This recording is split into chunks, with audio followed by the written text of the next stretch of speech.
This is a very special show. We're going all the way back to December 7th, 2019 to sit down with my good friend Andrew Lipof, the show's first guest. So Andrew, thanks for Crazy. coming back for 5 year celebration.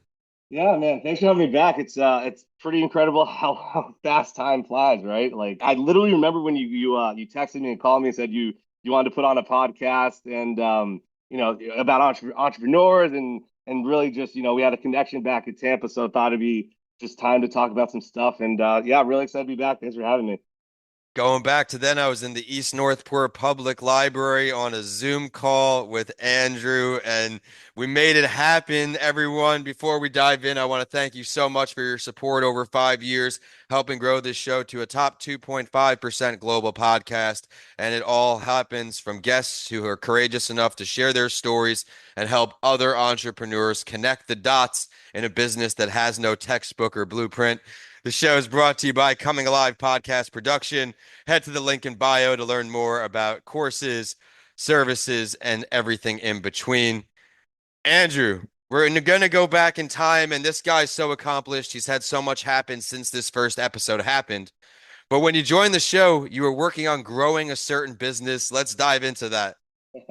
Yeah, so yeah, back in 2018, started a company called Get Gas Boston where it was on-demand fueling for companies, and so the whole idea was kind of like Uber. You download the app, and then my small taker trucks would find you while you were at work, while you're getting dinner, and it went really well. And then COVID happened, and needed to pivot. Right, no one's working anymore, no one's barely driving. So I pivoted into fleets and started working with some big casinos around the Boston area, some produce companies, the New England Patriot players to really grow the company. And huge fan. Shout out to them. And just really put my passion for entrepreneurship. I was in a publicly traded company at the time. To leave that and start something from an idea to paper, and then eventually exiting was something that kind of makes me the person I am today, and just doing a bunch of different things since then. So yeah, it's been a long time since doing that, and done a bunch of other things since then. Proud friend from afar. But before we get into the latest and greatest, let's go back to this company. Let's talk about what were the most challenging parts getting this Yeah, company going. just like anything, I guess is like the funding side, right? So I have a great idea. I don't have millions of dollars in the bank to support something like this, and it's all about capital and finding capital, and finding the right partners. And I think I did. I found the right partners at the time for me. Really believed in me, right? Just like Shark Tank, going around pitching my idea, right, as a 23, 24-year old, and trying Yes. to have someone believe in me. Didn't come from gas or oil, trucking industry, nothing like that. Just the passion of starting something, and the passion of technology and disruptive technology was kind of the motivation of it. But finding funding was tough. Starting something and then a pandemic happening is probably you can't bet on that ever, right? So that was pretty incredibly tough. And be able to pivot and understand the market and what you need to do, and also finding good people, right? Just like anything, especially during that time, finding really good people, finding trustworthy people, especially driving these trucks, certain certifications and licenses you need, and then just bigger competitors that would pay them more than I could to take them away. So competition, trying to come after the little guy, but trying to make it work and just having a positive mindset each day during the pandemic was, the way to do it. Oh, you're 100% right. What were some things you did to narrow the pool of who you were looking for as correct fit, correct hires, again, at a Yeah. time where it wasn't as easy? Yeah, no, for sure. At the time, when I first started, I had one truck, one driver, and then growing that out to five or six trucks and about 25 drivers. And I had a really great point of contact at my first driver. Came from fueling JetBlue airplanes at Logan, Boston. So I looked for Amazing. people that had the certification but understood what I was trying to do as well. Navigate an app, right, a mobile app that you're using for customers like Amazon and big customers that are truly counting on us. So little unique position because I'm not looking just for a CDL driver. I'm also looking for someone that can operate technology and really understand what their expectations are. I absolutely love that. Thank you for letting me dive a little bit deeper. We got to give the audience as much value as we can. But Yeah, now of course. we're looking towards the exit. Something that, again, proud friend from afar, one of my goals with my company down the road. What were the hardest parts of the exit? Yeah, I think a bunch of things, right? During the time of running the company, there were, different points where people wanted to, invest more or, acquire and things like that. And I was again looking for the right person and trustworthy of it. Because at the time I scaled it to where I could scale it to. My investors gave me everything I could do. So to take it to that next level, it was either figure it out once again or, let it go. And it's really finding that correct partner that really had the same vision as me, and just wanted to really take it over. And that's kind of what happened with it. It was one of those things where I was really proud of myself of doing that for the past 4 years. And something really hard and determined. And like I said, it's taught me so much back then to where I am today. Of And I course. just look back on it and I'm like, wow, I'm happy I did that. Even though it was the hardest thing I've ever done, I was also really happy that I did it. What's the state of that company now? So it's currently still around. There's actually a bunch of those type of, pop-up gas, mobile things Yeah. like that. So it's still around. Currently not in the Boston area. I'm not too sure about that. More in the South, Okay. and over in the West Coast. So that's kind of where you'll see kind of those, mobile fueling. Very cool. Well, I think it would be a fun halfway point here before we get into all the great stuff he's done since. Let's talk a little sports for everyone out there. Lippy is a Sox Pats fan. I'm a Jets Yanks. We're both having tough NFL seasons. What are your feelings on May? Yeah. So I am a huge, huge fan of May. Really, really, Really? yeah, I am. I think he's starting to look really great, right? Today the New England Patriots have, I think, the worst offensive line, right? Number 32 out of 32. I think I just saw on PBF. So I think they just need to make, just they got to work around him. We're gonna get better. It's the Of rebuilding course. year, right? Bill and Tom, thank you so much for everything you did, but time to move on, right? Yeah. So we just got to work around it. Solid defense. Yeah. Gonzalez is an unbelievable player.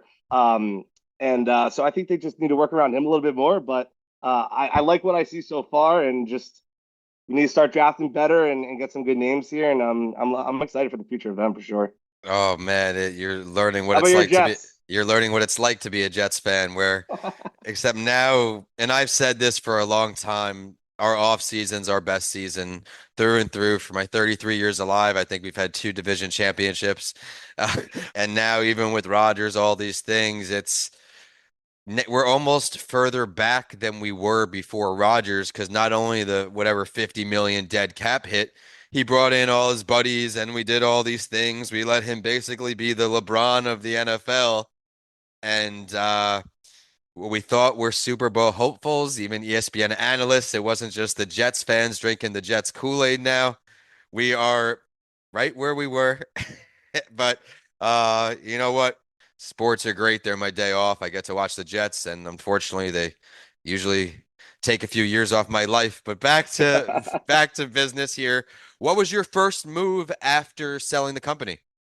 Yeah, so I took some time off at the time, with my fiance and now my wife, Jamie. Took some time off, right? 'Cause like, running Yeah, a 7-day 365 company was a lot, right? And getting up at 3 in the morning and, going all day. And so took some time off, and then really kind of wanted to figure out kind of my next move was. I dived into being a director of business development for a couple startups that were okay, but I still wasn't passionate about it, kind of coming from, being an entrepreneur, doing my own thing and like that. So trying to navigate what I really wanted to do. And then I found another company that I was at for about, I want to say, over a year. And same thing. It was something where I was passionate about, director of business development, got to build out a full business development team. So something really passionate about. Same thing, startup didn't do really that well, so a lot of let goes and things like that. So then finally, I'm currently at a company called NeedApp Retail, which I absolutely love. I'm a huge sneakerhead, love retail, love innovation on the retail side, and I currently am the director of business development for ID Cloud Loss Prevention. So very helping cool. these big retailers help with organized retail crime and internal theft, right, which is huge right now.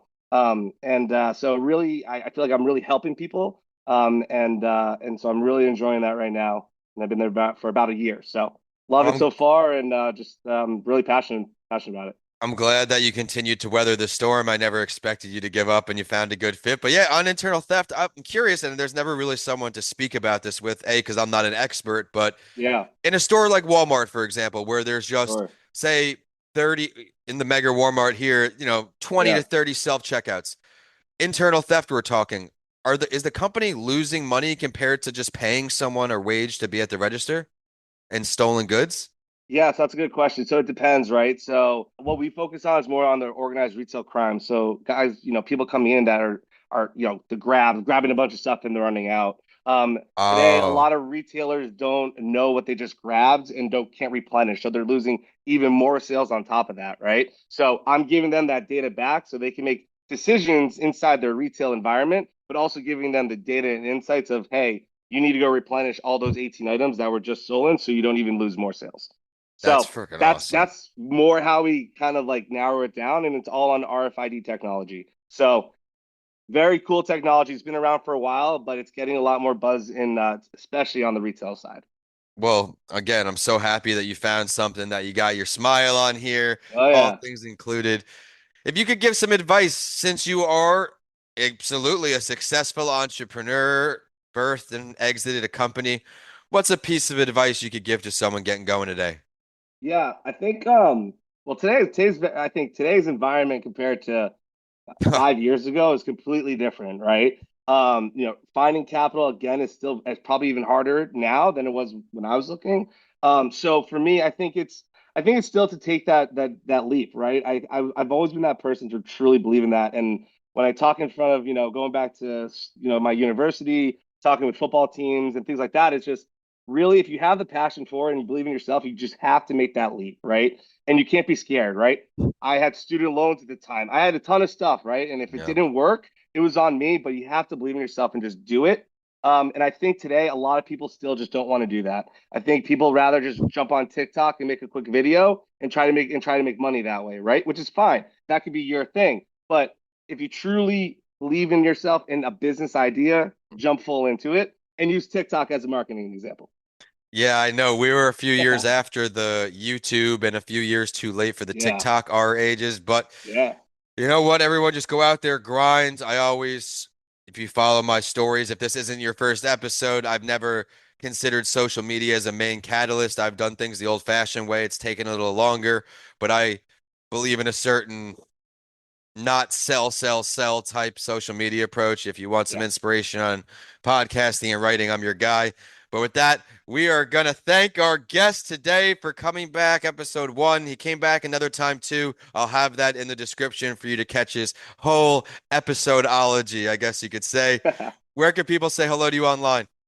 Yeah, so you can find me on LinkedIn. It's just Andrew Lipof. My last name's Lipof. And my Instagram is just Lipof66. I'm also there. But yeah, shoot me a note. Anything you want to talk about entrepreneurship, happy to jump on. But thanks for having me, Vince. Love coming on this, and really proud of everything you've been doing. Oh, back at you, man. Thanks for the kind words. Everyone, again, thank you so much for coming. This is That Entrepreneur Show. If you enjoyed the show today, please leave a rating and a review. Let Lipoff know how much you like him today. I'm at Vincent A. Lancy on all social media, YouTube, and my website is vincentalancy.com. This show, again, is brought to you by Coming Alive Podcast Production. Head to comingalivepodcastproduction.com to learn more. But with that, we're signing off from the north to the south. Andrew, great to see you, man. Good to see you, Vin.